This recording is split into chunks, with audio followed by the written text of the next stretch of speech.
This video is brought to you by John Robson Guitar Tuition. If you enjoy the content, please consider supporting the channel by enrolling on a course, purchasing some guitar lessons or a t-shirt, or you can join my Patreon. Now, on with the show.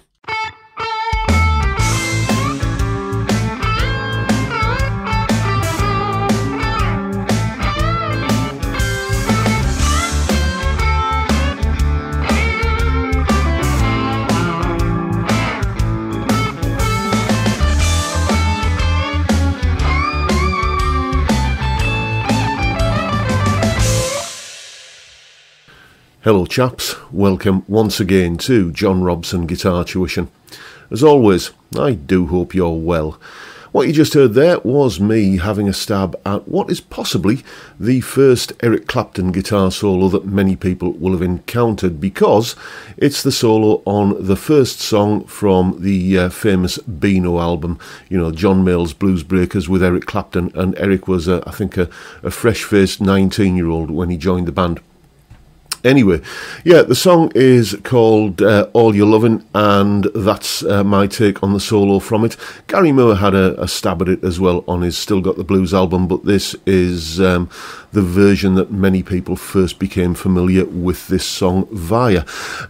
So that's the solo. Now let's have a little bit of a look at what's going on in the solo. Solo explanation. Right then, let's have a look at what's going on here. Usually I start this little explanation part of the video by looking at the chord sequence we're playing over. We're going to do that, but before we get to that, I'll just mention that I'm recording this video the day after I took delivery of my new amp, the Marshall DSL-1CR. So I thought, I got a Marshall, I've got a Les Paul.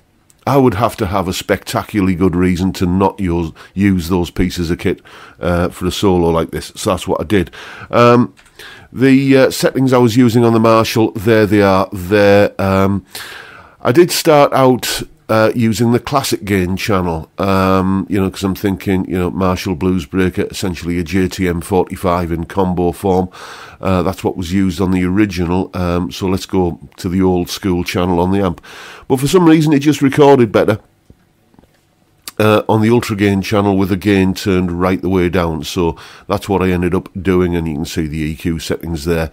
The reverb on the amp is off. I did add a little bit of plate reverb in Reaper, and as you can see the tone shift button is not engaged because we wanted a kind of more traditional Marshall type sound here.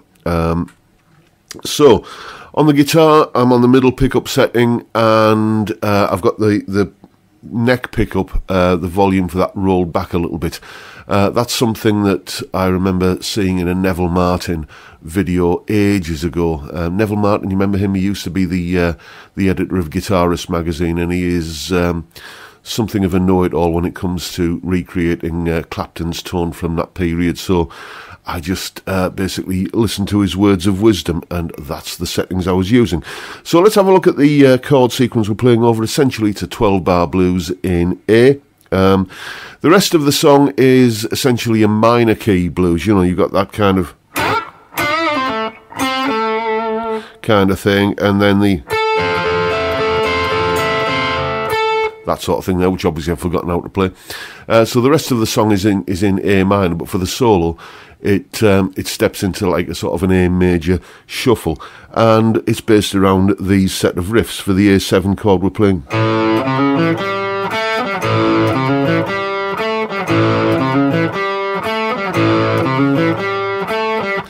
then when we go up to the 4 chord, the D7, it's this.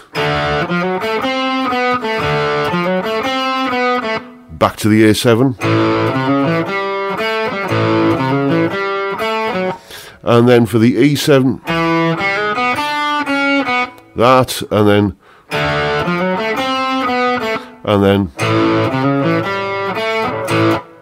and that's your accompaniment there. Essentially just a sort of a riffy 12-bar blues kind of thing. And what we're playing over the top of this is there is no fancy Dorian mode, targeting the major third, note targeting, adding extra notes or anything like that. A minor pentatonic all the way through. And what makes this solo work really well is the phrasing. It is a textbook exercise in question and answer phrasing.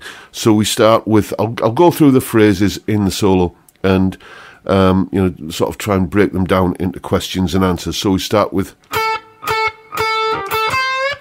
question, answer,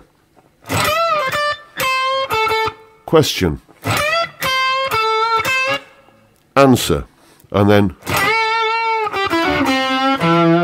question and answer. Then,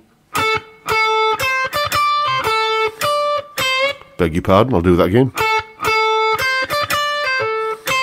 There's your question. And then the answer to that is that basically the culmination of the solo where we come up here for this lick.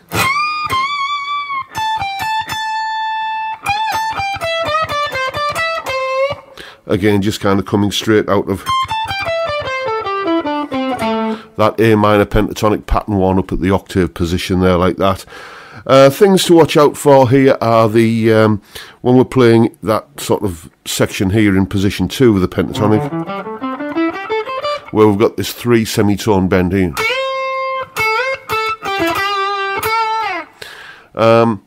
Just watch out that you get the bending for that accurate. It's very easy to overbend on a 3 semitone bend and, bend sharp. As a general rule, I always think, especially in blues, it's better if you bend slightly flat than slightly sharp. But, that's the kind of pitch you're looking for there. You're basically making that note go up 3 semitones. And, that's pretty much it. It's, as I say, if you can nail that sort of question and answer sort of thing and just think in that way, so there's your question, answer, and so on, all the way through the solo. It stops you kind of just rambling an endless stream of notes that don't really add up to much. It's all about the punctuation. So there you go. That's what's going on in this iconic British blues boom guitar solo. Take what you've learned and go and have some fun with it. And as usual, there's a full tab for the solo in both Guitar Pro and PDF formats, along with a clip of me playing it and that explanation you've just seen there, and a backing track for you to play along with for yourself. All of that is up on my Patreon page. There's the address, and the link is in the description. $3 or £2.50 a month gets you access to all of these extra resources and bits and pieces that go along with these YouTube videos. A massive heartfelt thank you to everyone who supports me in that or any of the other ways, all of which are also linked down in the description. And that is pretty much it for today, folks. Hope you've enjoyed the video and found it entertaining and informative in some small way, and if that's the case, please hit the subscribe button and the notification bell if you haven't already done so, and why not drop me a like while you're at it. Don't forget, as always, the live stream every Friday 5 PM UK time, where we drink beer and talk about music and guitars. Great way to kick off the weekend. I'd love to see you there if you can make it, but for now, I'll bid you all a good day and say thank you so much for watching. Thank you for your time. Look after yourselves, folks. Stay well, stay safe, and above all, stay sane. Bye for now.